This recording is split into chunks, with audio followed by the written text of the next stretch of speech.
All right. First of all, I would like to preface the discussion with a very simple statement, and that is that golf is not as difficult as you make it. And those of us who are teaching with this concept, and I'll explain to you what it is in a minute, feel that the game of golf is not as difficult as it is made. If you were trying to play baseball or any other sport with the ideas that you have in golf, you couldn't play those either. Okay? And this is an implement that's called a golf club, and when you put this implement in a human being's hand, they lose their common sense. But why is the Ernest Jones concept principles? It's now more of the dilatory because I've changed it a little bit, and I'll tell you how I changed it. Why is it so much easier to work with than some of these other things? When you do something yourself, do you know how your body moves? Do you know how it moves? Take any activity you want. If you're playing tennis, do you know how it moves? I have an idea how it moves, but I don't know how to... No, exactly. Okay, you know it moves, but that's about it. Now, if you're taking the club and doing something with it, or any other implement, a pencil, a hammer, do you know what you're doing with it? I hope so. I think I do. Well, sure you do. I mean, if you take a hammer, you certainly see it, so you know what you're doing with it. Now, how many of you beat eggs with forks? You do. I thought you would be the one. Okay. Okay. So I get a ball and get the eggs in there, and I beat him. Now see what my hips are doing? Now try to do that and make your hand move and beat the egg. See? I mean, nothing's going to happen. Okay? People say to me, well, you've got to use the legs. Okay. But anyway, one lady ran up to me and said, you've got to show me how to get my hips into the shot to get more distance. And I said, what makes you think that the hips give you more distance? He said, well, my husband keeps telling me to get my hips in, and I read it, and I hear it all the time, and I want you to show me how to do it. So right then and there I said, now, tell you what you do. If your husband tells you that you have to get your hips in, I said, you do this to him. Let me use you. Come over here. Just stand over here. I said, you have him hold the club like this. Okay, both hands. And I said, now, move the hips as fast as you can to your left. Do so. See, the club didn't go anywhere. And you can use the legs. Still doesn't go anywhere. Why? But this is your boss. This is your boss. And when you learn to play golf, you learn to use the implement which is put in your hands, which happens to be called a golf club. Now, when you have any other implement, let's say that you go into a machine shop and you're going to learn to use a machine. What do they teach you? Anybody? How to operate the machine? That's correct. So you didn't tell me how to work your elbows to push the finger and push the button. See, they teach you how to operate the machine.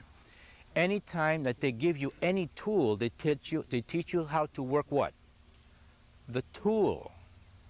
And nobody tells you that your head has to be this way, or the elbow has to be this way, your knee has to be this way. They tell you what to do with the machine, or with the tool, whatever.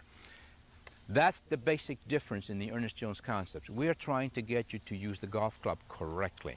And we personally don't care what your body does as long as it fits the motion which you are producing with a golf club. And your body motion and your body motion and your body motion will never be the same. But your motion of the club can and must be the same. Because whether you're using a golf club to play your shot or your shot, you must do exactly the same thing with it, both of you. But I'll guarantee you, you watch the tour players, how many of them have the same body motions? Very few. So, in golf, when a human being strikes a golf ball with a full motion swing, what is actually happening is remarkably different than what appears to be happening. In the current paradigm, the theory of what's happening when a human being strikes a golf ball is as follows. It appears that elite golfers are moving their bodies through a series of complex movements and positions that they've burned into muscle memory through countless hours of practice. they then execute these movements on the golf course by way of biomechanical swing thoughts. If they're done in a biomechanically correct fashion, these movements and positions create the proper movements of the club head with regard to its pacing and speed, the swing's path, the angle of approach, the face position and impact, thereby producing powerfully struck and directionally accurate shots. In short, the old paradigm says the biomechanical movements of the body create the swinging of the club. I believe that what is really happening is actually quite different than what appears to be happening. In the new paradigm, what is actually happening is this. Elite golfers focus their minds and intentions on the shot shape that they desire to get the ball to their intended target. Now, Rose didn't quite understand this because the golfing culture says that good players create their swing with all of the different movements and positions that their bodies go through. So he's confused, and he questions Rory. He says, well, so let's say you want to hit the ball 50 yards farther with your drive. You don't try to turn your hips faster? Rory said, no, I've never thought about my hips. The old paradigm says, because it's all about angles and positions and body parts and so on, every single part has to move with precision. And then any time the ball is struck improperly or the face is out of square at impact, well, there's got to be some part of the biomechanical machine that broke down. So then we have to guess that our head's moving fractions of inches or our hips spun just a little too fast. But none of these things have actually been the real problem. So what's really going on with really good golfers is they're simply attentive to and focused on, what do I do with my instrument here? What do I do with the head of the golf club to get the ball to do what I want? So let's say, for example, I want to hit a low shot. Well, my brain will instruct my body to get the club to be leaned more so that the club face is going to be lofted at the point of impact. Now, I didn't have to think about what to do with my body parts because they did what was necessary to get the club to be more leaned at impact. You see, the body can only obey the instructions that it's receiving from the brain. So when you're striking a golf ball, if your brain is thinking, okay, so spine stays straight, arms stay straight, okay, rotate around spine angle, keep my head still, keep my spine tipped over, well, that's all well and good, but the problem is your attention is now not on the actual task. The actual task in golf is to swing a club and strike a motionless ball. So the thing that's really sad for me is that every day I walk up and down the range, like the other night, I have this, I came across this husband, wife, and 2 young children. There was a boy who was left-handed. I got my lefty club here. I think he was about 11 years old. He had on the orange Ricky Fowler shirt and the orange Ricky Fowler cap. He's got this gorgeous left-handed, oops, I take that one. He's got this gorgeous I'm not left-handed, you know. He's got this gorgeous left-handed swing. He's hitting beautiful shots. And one hitting stall down is this poor mother being told by her husband, okay, so make sure you keep your spine tilted. Make sure that arm stays straight. Now you turn your shoulders around your spine and then keep that wrist in this position and then move your hips to create the momentum of the downswing. And so I asked the young boy, so I noticed you're striking the ball quite nicely. What are you thinking about? He said, nothing. So he's a Canadian kid, so he plays a lot of hockey, so of course there's the hockey slap shots and all that. So he's got some sense of using a stick to do something with an object, a puck, for example. So he was just simply swinging the club and just hitting the ball like hitting a slap shot in hockey. Then when I asked his mother what she was thinking about, of course, there's all kinds of different body part do's and don'ts that she's thinking about. So it's so sad for me to see people going up and down the range trying to help each other, and unfortunately it's based on an old paradigm that has always been a false idea. That's it. Now, in teaching golf, I'm afraid we've drifted away from the instinct of the game into a method. We've rather taught people that unless they do a certain series of movements, they can't make an impact with the ball. Well, it isn't true, of course. That's the bit that interests me, is what the club head is doing. Now, one of the difficulties with golf is that we have a stationary ball. It allows us too much time to think what we're going to do. And so it's very easy to get obsessed with your arms and your legs and your body. If we think about tennis, what we're doing with this is moving the racket. I'm trying to move that racket head, and the racket head moves me. I've lined up my hand and the racket head, and I move the racket, and that moves my body.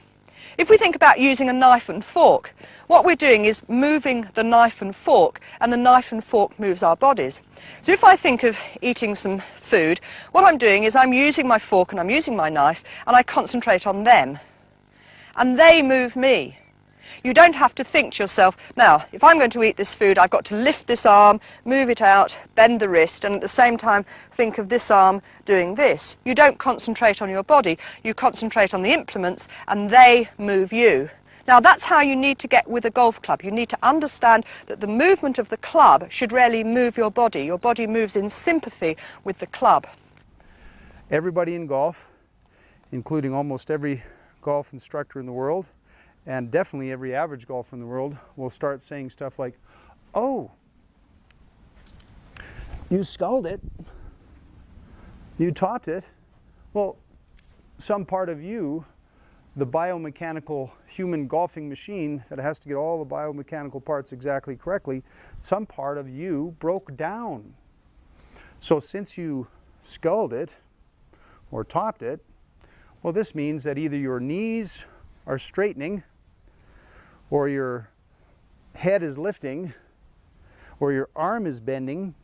So if you just kept your knees bent, your arms straight, your head down, and your eye in the ball, this will fix everything. And the fancy way they say this on television is, he came up and out of that one. So this is the premise on which golf is taught, that you have to pay close attention to all of your body parts and make sure they're all doing the right things, and anytime you strike the ball improperly, obviously some body part somewhere has to be blamed. So this premise has always been false. It's never been correct. How do I know? Well, for those of you who believe in this particular notion that the swing is all about mechanics and positioning and so on, you have to answer these two questions. What's the measurement? And can I meet the tolerances? Let's start with what's the measurement. So let's say you're out on the golf course and you make a swing and you scull it and it goes screaming low along the ground like that. Your golfing friends will say, oh, you came up and out of it. Or the most common one is, you lifted your head.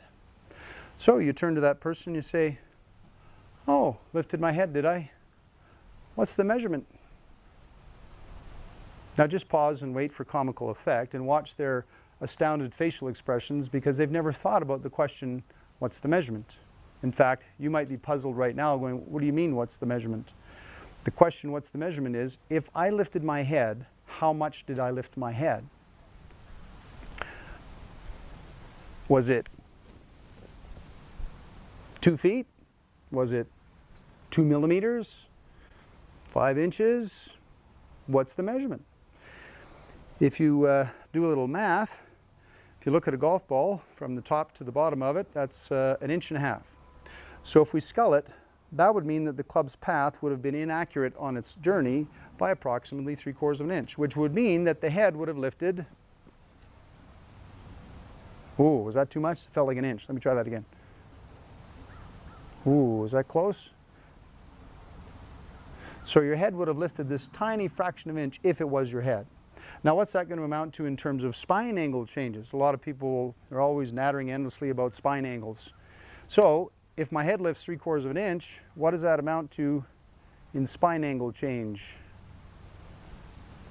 Would we be able to measure it with a single degree, or would we have to measure it in the minutes, which are the 60 individual parts of a single degree when we're trying to measure angles smaller than a single degree? That's interesting. So, do you really believe while you're swinging, and every part of you is being moved and forcefully tugged around by the forces of a swinging golf club, do you really believe that you're going to detect that your head's moving by fractions of inches, or that your spine angle is changing by fractions of a single degree?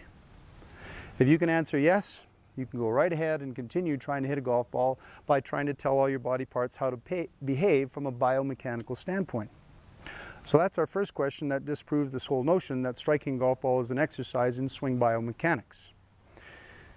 The second question, what's the tolerance?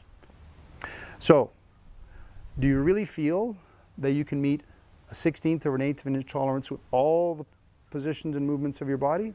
If you do, go right ahead and continue to believe that striking golf ball is an exercise in trying to get all the right swing biomechanics.